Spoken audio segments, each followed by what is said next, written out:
The point is, however I see my job, you get to know now. I need to explain, guys. Then after I explain, then you write.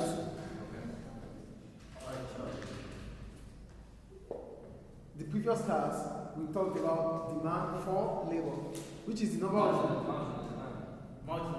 demand for labor. I know. After demand for labor is marginal productivity of labor, marginal productive labor of labor.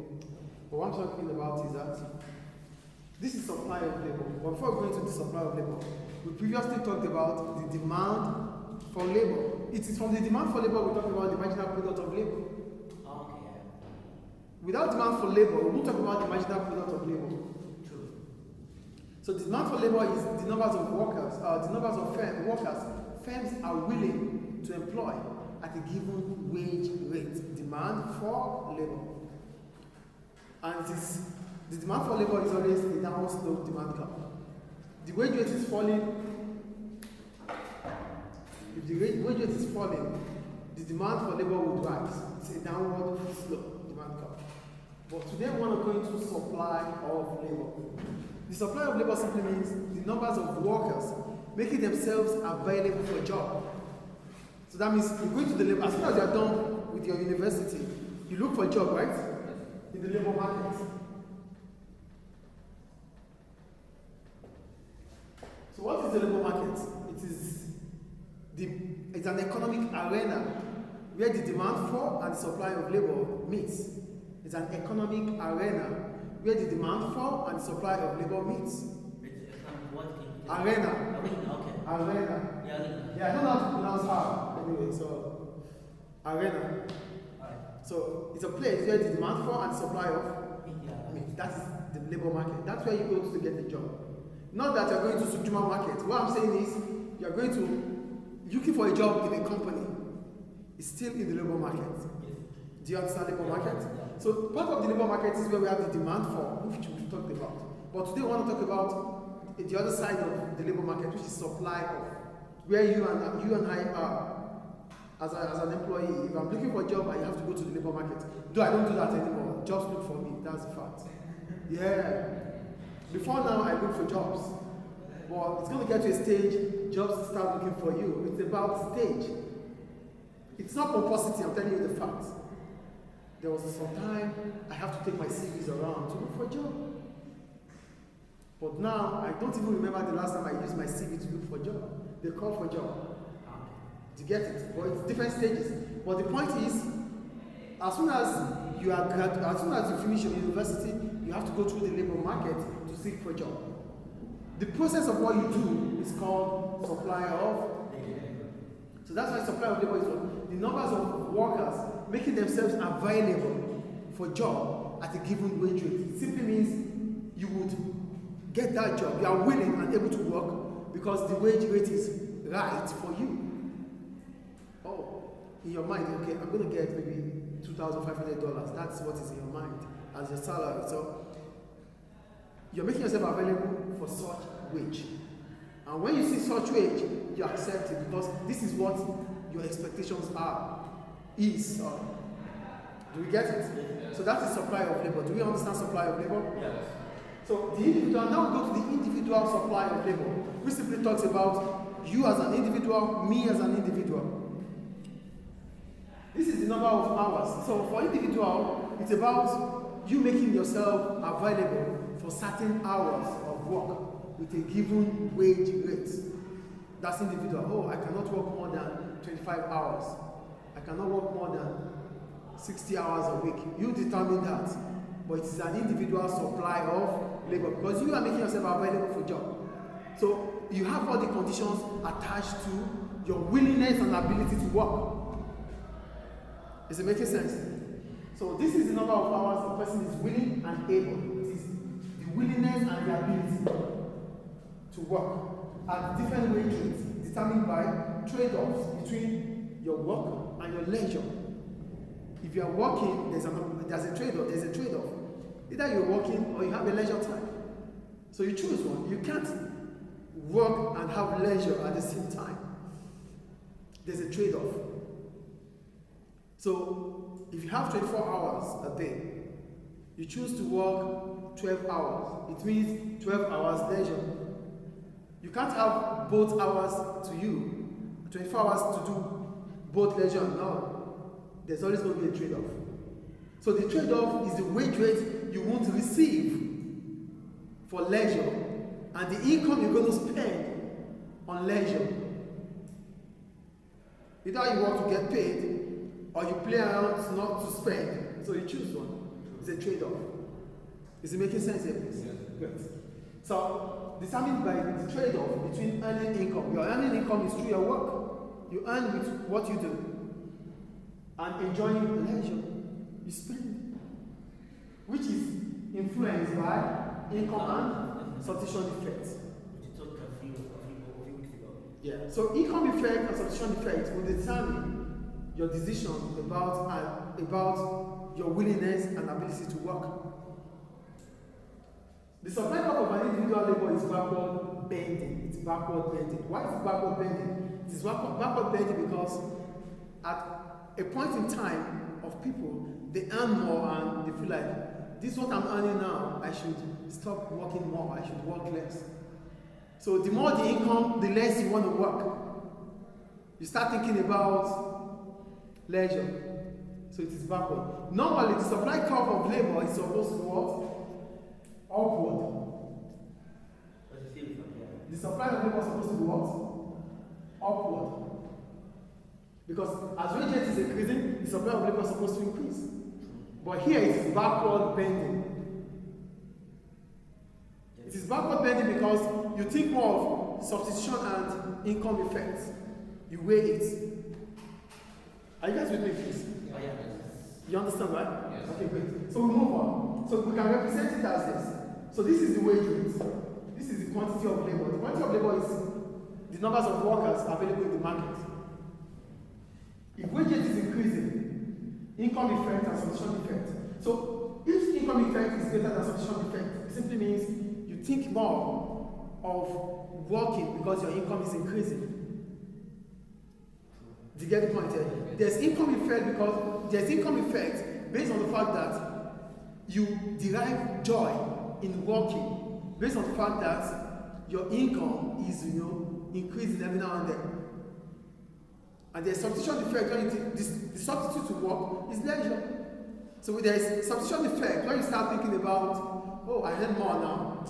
Let me go spend my time in Bahamas and forget about work. Leisure. So, if income effect is greater than substitution effect, this is it. Substitution effect is greater than income effect. So you start spending more of your income on leisure. You continue to pile more income because you think more of income effects. So it's all about income effect and substitution effect that determines your willingness and ability to work as an individual. This is why competing companies, when they compete for skilled labor, don't compete based on the paycheck itself. They also compete on purpose, for example, paid time off or whatever may be. Yeah, we call those non-financial motives. Yeah, or vacation days, for example, free vacation days, they can book vacation every once, for example. They do these things to attract workers because High skilled workers, yeah. if you think more about wage, some workers are getting so much that you cannot even increase their wage. They don't want it anymore. They prefer to have leisure time for themselves than work. Do you understand? Yes. So let's continue anyway. So a typical supply curve shows an increase in supply as wage rise. It's upward slope. The supply curve of labor. Let me try to draw this over here.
Look at the board. An increase in wage rate from W1 to W2 will bring about an increase in the quantity of labor, shifting the supply curve from Q1 to Q2. And from W1 to W2. Yeah. Let me see Q2 here. Q1. No, sorry, we have Q1, Q2. I need to draw it again, please. Let's use it.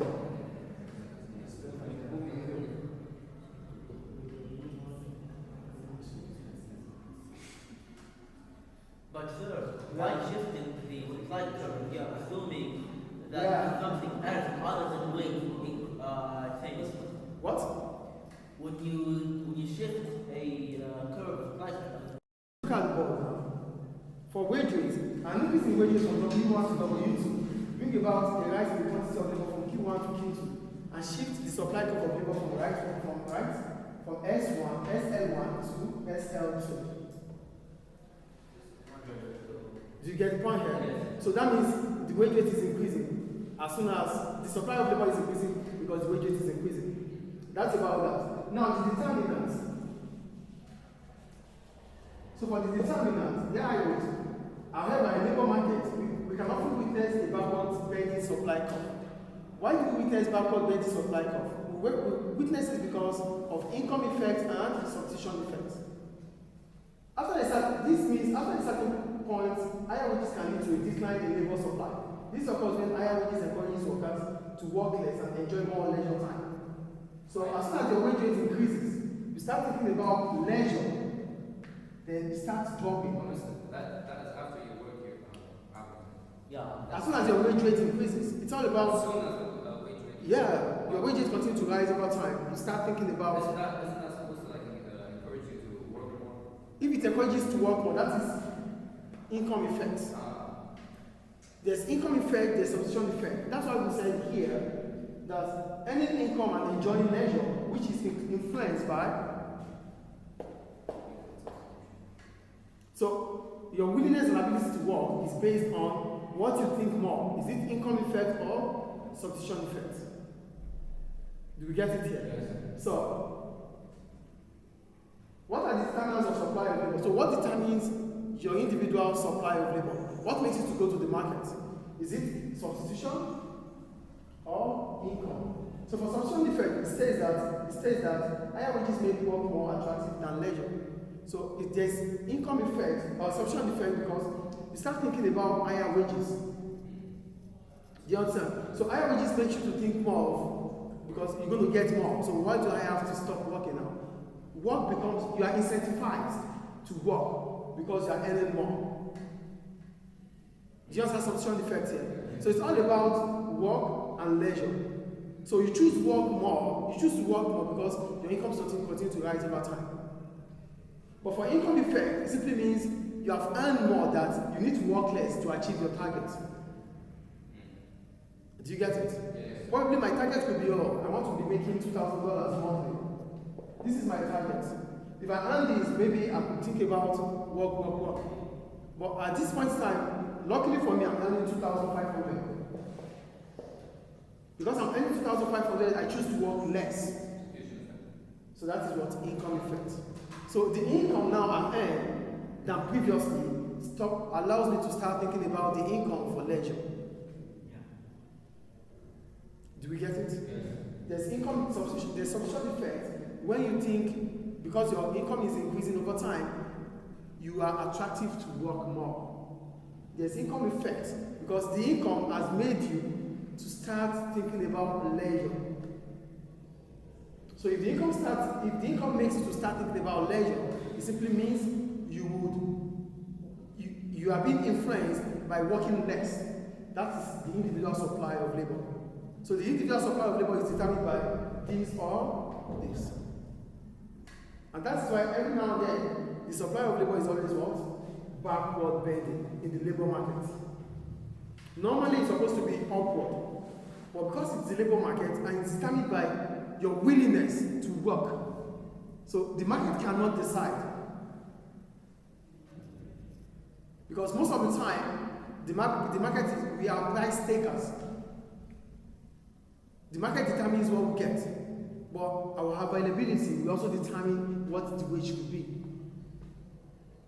So it's all about you determining to work or not to work. Nobody's going to force you to work. But remember, if you're not working, it means you're having your own time.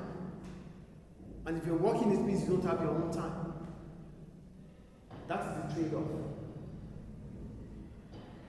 Do we get it? Any question about supply of labor? Supply of labor is the number of workers making themselves available for a job. Individual supply of labor is the willingness and ability of individuals to make themselves available for work at a time rate, at certain hours and a given wage rate. And it is based on substitution effect or income effect. The substitution effect because you think more of working based on the fact that your income continues to rise. It is income effect because you think more of leisure because your income is rising over time. Any question? No. Thank you.